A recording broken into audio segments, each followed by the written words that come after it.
முதல்ல ஜாதிக்கு வெற்றி திமுக தேடுதா? சமத்துவம்னாங்க. ஜாதியை பற்றி விஷயத்தில் திமுக வெற்றி தேடுதா? மத்திய அரசு சென்சஸ்ல நாங்க கொண்டு வரோம்னு சொன்னோம். தப்பு ஒண்ணு இல்ல, பல பேர் கேட்டிருக்காங்க.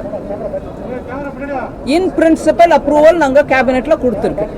ஆனா அது எங்களுடைய வெற்றி எப்படின்னு சொன்னா, ஜாதியை பத்தி பேசவே கூடாது டிஎம்கேல. அதனால எல்லாத்துலயும் அரசியல் ரீதியா லாபத்தை தேடுறதுக்கு முயற்சி பண்ணக்கூடாது. தமிழ்நாட்டில் சமத்துவத்தை கொண்டாங்க.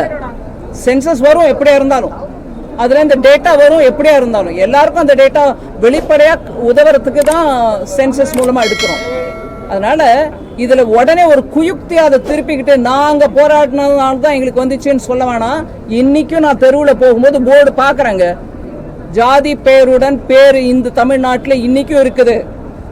ஜாதி விவகாரத்தில் இன்னைக்கும் கழிவு, மனித கழிவை குடிநீர்ல சேர்க்கறது இந்த தமிழ்நாட்டில் தான் நடந்திருக்கு. எங்கேயும் நம்ம கொஞ்சம் ஒரு விதமா நாங்க நல்லா முன்னேறிட்டு இருக்கோம், வடக்குல சில ஸ்டேட்ஸை பாருங்க முன்னேறல அப்படின்னு சொல்றீங்களே, அந்த ஸ்டேட்ல கூட இந்த மாதிரி மனித கழிப்பை கொண்டு போய் தண்ணியில குடிக்கிற தண்ணியில சேர்க்கல. அதனால இந்த விஷயத்துல அரசியல் ரீதியா பார்க்காம, இதனால நம்ம அதுல இருந்து வரக்கூடிய டேட்டாவை வச்சுக்கிட்டு பின்தங்கி இருக்கிறவங்களுக்கு எப்படி இன்னும் வாய்ப்புகள் கொடுக்க முடியும்ன்றத பத்தி யோசிக்கணுமே தவிர, கொஞ்சம் நாங்க வென்றோம் நீங்க தோத்தோன்ற அந்த பேச்சை கொஞ்சம் விட்டுறணும். மத்திய அரசு இன்னும் நிதி கொடுக்க மாட்டேங்குது, இருந்தாலும் தமிழகம் தொடர்ச்சியாக முன்னணியில இருக்குன்னு சொல்லி முதல்வர் சொல்லிட்டு இருக்காரு. நான் ஒவ்வொரு முறையும் பேசிட்டு தான் இருக்கேன், எவ்வளவு நம்ம கொடுக்குறோம், எவ்வளவு கொடுக்கல, எல்லா ஸ்டேட்டுக்கும் எப்படி கொடுத்துருக்கோம். எனக்கு பிரைவேட்டா சில மெம்பர் கிட்ட, அதாவது ஆளுங்கட்சி இங்க இருக்கக்கூடிய ஆளுங்கட்சி கிட்ட இருந்து மெம்பர் கிட்ட இருந்து நான் பேர் எடுக்க விடும்போது அவங்க கிட்ட இருந்து மெசேஜ் வருது, நன்றிங்க வேலை வாய்ப்பு திட்டம் இருக்கு பாருங்க, கிராமப்புற வேலை வாய்ப்பு திட்டம் மன்ரேகா, அதுக்கும் பணம் கொடுத்துருக்கோம். ஓ நன்றி, அந்த பணம் வந்துருச்சு. பிரைவேட்டா எனக்கு நன்றி, பப்ளிக்கா இது நீங்க புரிஞ்சுக்கிட்டா சரிதான். கூட்டணியை பற்றி விமர்சிக்கிறதுக்கு முன்னாடி கோர்ட் மூலமா அமைச்சரா உட்கார்ந்து இருக்கிறவங்களை கோர்ட் மூலமா கேள்வி கேட்டு பதவி விலக வேண்டிய நிர்பந்தம் யாருக்கு வந்துச்சு? எந்த கூட்டணிக்கு வந்துச்சு? திமுக கூட்டணிக்கு வந்துச்சா இல்ல வேற யாருக்கா வந்துச்சா? ஊழல் காரணமாக கோர்ட், சுப்ரீம் கோர்ட் வரைக்கும் போய் இன்னைக்கு தேதிக்கு 2 அமைச்சர்கள், ஒரு அமைச்சர் ஊழல், இன்னொரு அமைச்சர் இன்னொரு விஷயம், இறங்கிக்கிட்டே இருக்காங்க பதவி, இல்ல கோர்ட் மூலமா கேள்வி கேட்டுட்டே இருக்காங்க. அப்பேற்பட்ட கூட்டணியை நடத்துற மாண்புமிகு அமைச்சர், முதலமைச்சர் அவர்கள் எங்க கூட்டணியை பத்தி பேசினா எனக்கு கொஞ்சம் என்ன புரியலைங்க. இது யாரை பத்தி பேசுறது? ஒரு சீரியஸான இஷ்யூ என்னன்னா, சிபிஎஸ்சியில் படிக்கக்கூடிய ஸ்டூடெண்ட்ஸுக்கு 3rd, 5th and 8th 30 மார்க்குக்கு கீழே வாங்கினா ஃபெயில் பண்ணுங்க, ஆல் பாஸ்ங்கிற சிஸ்டமே வேணான்னு சிபிஎஸ்சி சொல்றாங்க. இதுக்கு வந்து கடுமையான ஒரு எதிர்ப்பு தமிழ்நாட்டிலிருந்து வந்திருக்கு. இது தேசிய கல்விக் கொள்கையோட ஒரு ஆரம்பம் தான் அப்படின்னு சொல்றாங்க. ஆல் பாஸ் சிஸ்டம் வேணாமா, குழந்தைகளுடைய மனநிலையை சிதைக்கும், சின்ன குழந்தை அப்படிங்கிற மாதிரியான நிறைய. இது ஒரு வெரி காம்ப்ளெக்ஸ் இஷ்யூ. பாஸ் ஆனாதான் குழந்தைக்கு ஃபியூச்சர் அப்படின்றதுனால எல்லாரையும் பாஸ் பண்ண வச்சுட்டு, அதில் கூட ரொம்பவே இன்னும் 1 வருஷம் படித்தாதான் இந்த பிள்ளைக்கு நல்ல ஒரு அறிவு, அதாவது அந்த அளவு லேர்னிங் கிடைக்கும் அப்படிங்கிறத கூட யோசிக்காம எல்லாரையும் பாஸ் செய்யறதுனால மாத்திரம் சைக்காலஜி இம்ப்ரூவ் ஆகும்ன்றது இல்லைங்க. இதை படிப்பின் குவாலிட்டியை பற்றி யோசிக்கணும். அதுக்கு ஒவ்வொரு மாநிலமும் கூட முயற்சி எடுக்கணும். படிப்போட குவாலிட்டி குறைய பிள்ளைகளோட எதிர்பார்ப்பும் ஜாஸ்தியாகுது. அதுவும் அந்த மனநிலையும் யோசிங்க. அவங்க காலேஜுக்கு வரும்போது ஏங்க நாங்கள் குவாலிஃபை ஆகுறதில்ல ஐஐடின்னு யோசிக்கும் போது, அப்போ குவாலிட்டி என்னாச்சு? எல்லாரையும் ஒட்டு மொத்தமாக பாஸ் பண்ணிட்டே போகிறதுனால. அதனால இதெல்லாம் பிளாக் அண்ட் ஒயிட் பதில் சொல்ல முடியாதுங்க. அந்த விஷயத்தை இன்னும் அந்த நிபுணர்களோட உட்காந்து பேசி முடிவெடுக்கணும். ஐயா நீங்க ஏதோ கேட்டீங்க. தொடர்ந்து எந்த ஒரு திட்டம் தமிழ்நாட்டில் செயல்படுத்தினாலும் மத்திய அரசுக்கு எதிராகவே சட்டமன்றத்தில் தீர்மானம் எப்படி பாக்குறீங்க? நீங்க எப்படி பாக்குறீங்களோ அப்படிதான், நீங்க கேள்வியில் எப்படி பாத்தீங்களோ அப்படிதான் நானும் பாக்குறேன். எந்த ஒரு செயல்பாட்டுக்கும் இங்க ஒரு தீர்மானம் வந்துடும், இல்ல இது நாங்க ஒத்துக்க மாட்டோம், தமிழர்களின் மனோநிலை எப்படி இல்லை அப்படின்லாம் சொல்லுவாங்க.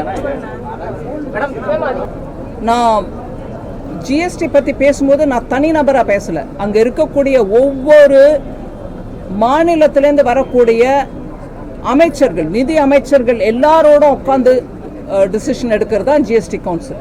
அதனால ஜிஎஸ்டினா ஐயோ மோதி போயிட்டார் வரின்னு அந்த லைன் இங்க எதுக்கோ வந்துட்டே இருக்கு, அது தப்பு.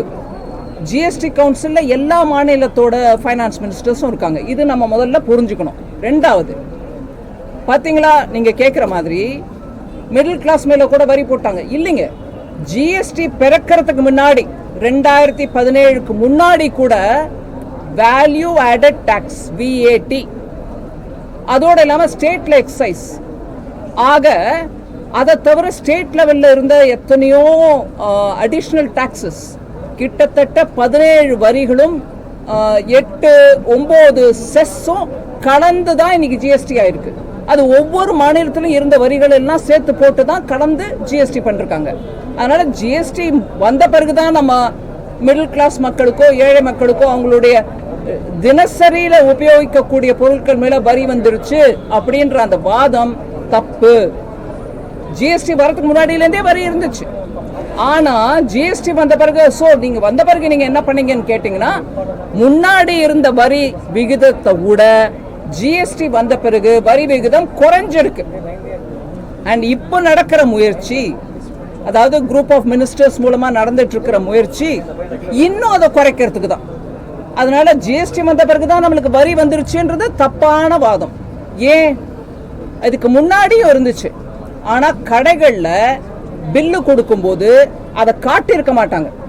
இப்ப கடைகள்ல bill central GST, state GST அப்படின்னு கிளியரா போட்டு உங்க கையில கொடுக்கறதுனால நம்மளுக்கு இப்ப தோணுது, ஓஹோ இப்பதான் நம்ம கட்டுறோமா, ஜிஎஸ்டி வந்த பிறகுதான் வரி கட்டுறோம் போல் இருக்கு அப்படின்னு தோணுது. தப்பது. முதலையும் இருந்துச்சு, இப்பவும் இருந்துச்சு. இப்ப நேர்மையாவும் வெளிப்படையாவும் அந்த பில்லுல நாங்க போடுறோம், இத பாருங்க இது இந்த ஐட்டம்க்கு 5% வரி, அதுல 2.5 மாநிலத்துக்கு போகுது, மீதி 2.5 மத்திய அரசுக்கு வருது. அதை போட்டு காட்டுறதுனால இப்பதான் வரி வந்துருச்சுன்னு நினைக்கிறாங்க. இல்ல.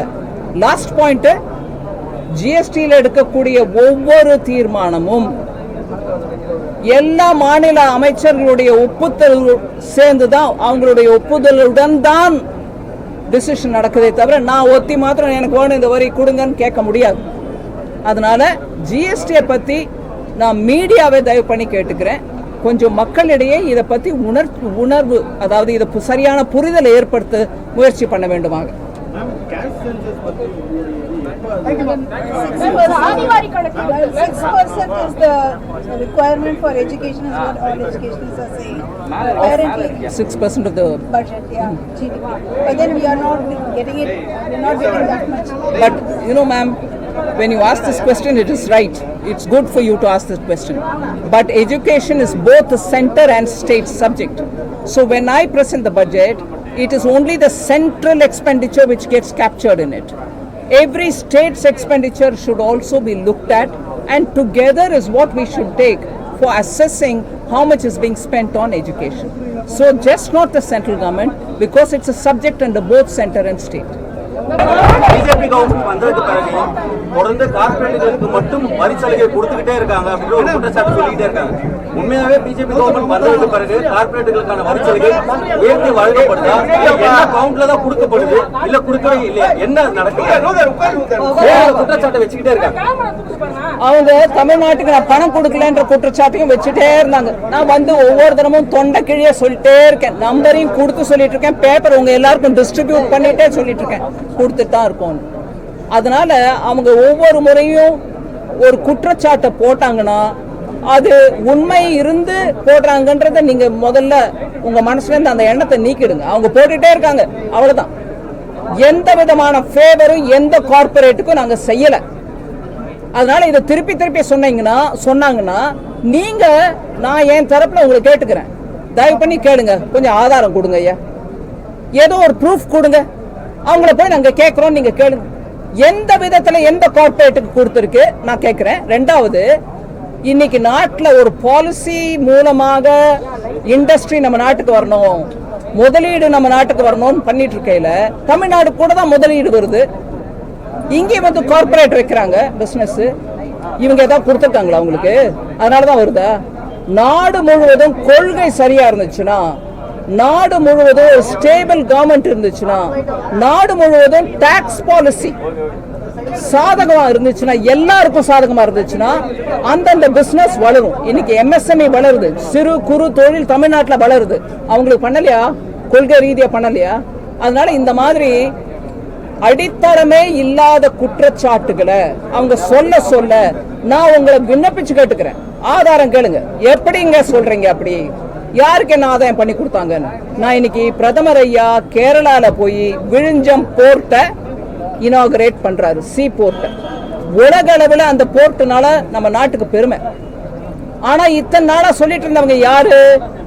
அடானி சொல்லிட்டே இருந்தாங்க. இன்னைக்கு அந்த அடானி மூலமா தான் அந்த போர்ட் வந்திருக்குது. அதை கொடுத்தது யாரு? அடானிக்கு காங்கிரஸ்காரங்க. காங்கிரஸ் தோழமையில இருக்கக்கூடிய திமுக இங்க ஆட்சியில் இருக்குது. இந்த கேள்வியை முதல்ல கேளுங்க. காங்கிரஸ் உம்மன் சண்டி அவர் இன்னைக்கு இல்ல, அவர் மறைந்த தலைவர். நான் அதனால அவர் பேர் எடுக்கிறதுக்கு என்ன மன்னிச்சுக்காங்க. அவர் டைம்ல அந்த ப்ராஜெக்ட் அடானிக்கு கொடுத்தாங்க. டெண்டர் இல்ல, ஒண்ணுல அவர் கூப்பிட்டு கொடுத்தாங்க கையில. அப்படி செஞ்ச காங்கிரஸ் இன்னைக்கு தமிழ்நாட்டில் உட்கார்ந்துட்டு இருக்கும் போது கூட்டணியில இந்த மாதிரி கார்பரேட் கொடுத்துட்டேன்னா அது கார்பரேட் கொடுத்ததா இல்லையா? கேளுங்க. பின்ன